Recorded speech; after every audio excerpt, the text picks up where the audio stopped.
Welcome, I'm Deacon Roy. This Sunday's good news has three separate parts. The first part is the healing of Peter's mother-in-law. Then the healing of multitudes of people at Peter's house. Then spending time alone with his Heavenly Father. In addition to a short clip from the movie Jesus of Nazareth, I have included two short clips from the Gospel of Mark, a web movie. We will finish with the song, Bless the Lord.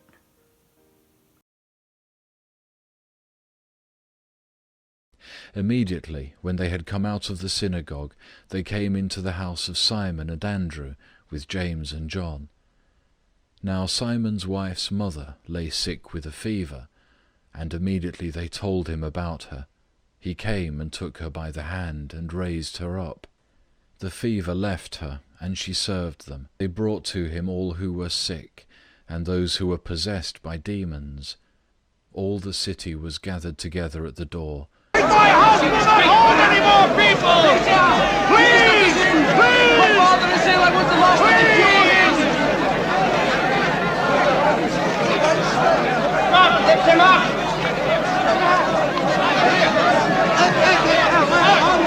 Help me out! I can't get up! I want to see him! Come on, open the wall! There's no other way!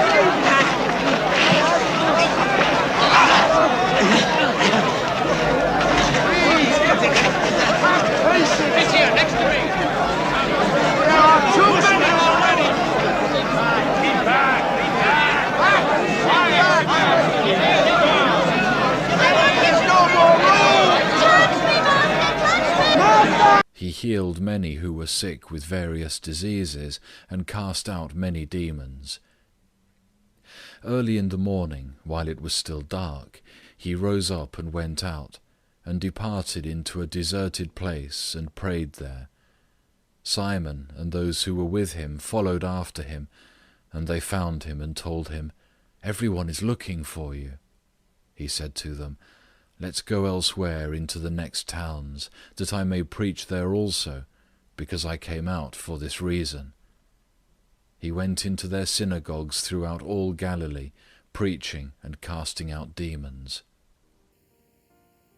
There were no flies on Jesus. He had just spent most of the morning and afternoon in the synagogue, teaching and casting out of an evil spirit. Then he came to Peter's house and was told Peter's mother-in-law was sick. And being there were no flies on Jesus, he realized that the cook was sick. And if the cook stayed sick, there would be no food. So he took care of that problem right away, and he healed her.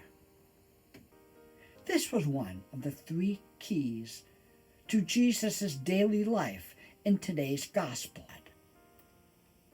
The first key I'll call the productive key.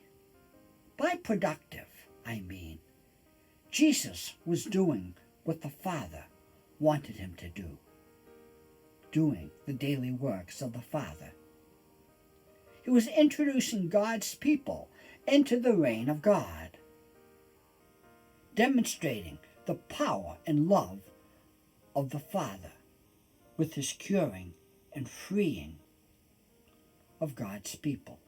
His taking away of the fever of Peter's mother-in-law really was not about the self-interested need of food.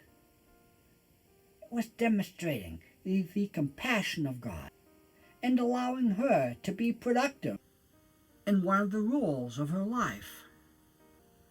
We all have many roles and responsibility with others. Sometimes is paid employment. Is also many other things.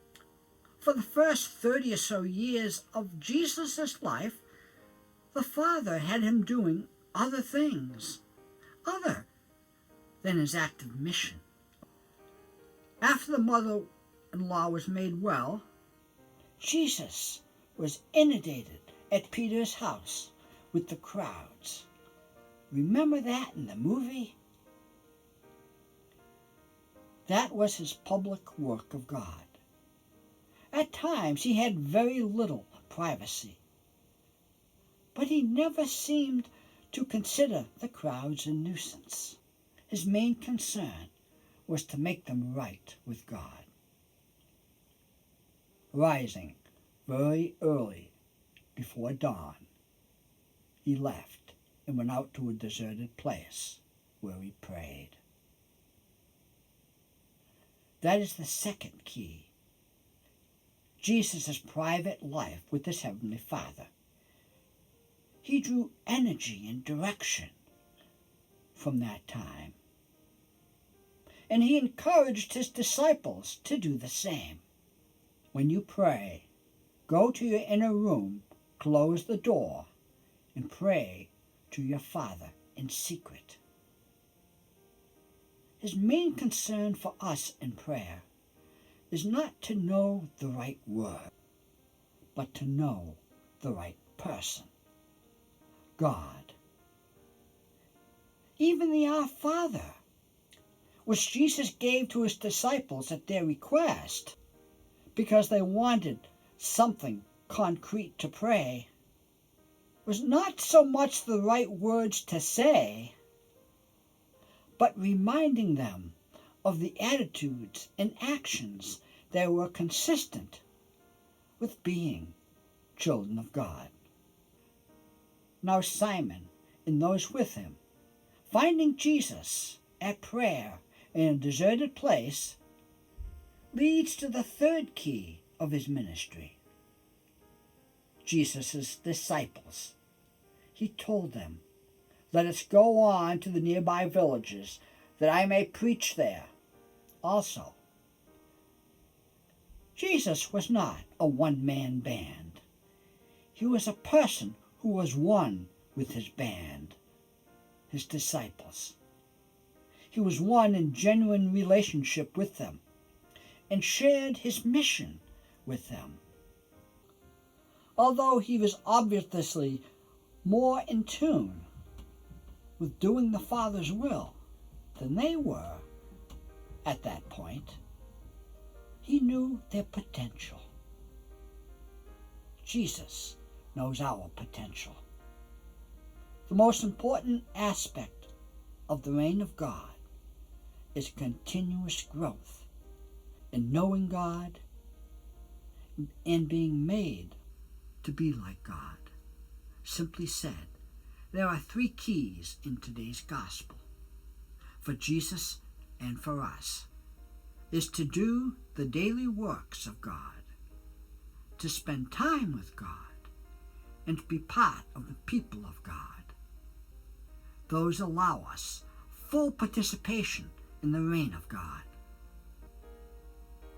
Today's gospel was Mark's showing a day in the life of Jesus.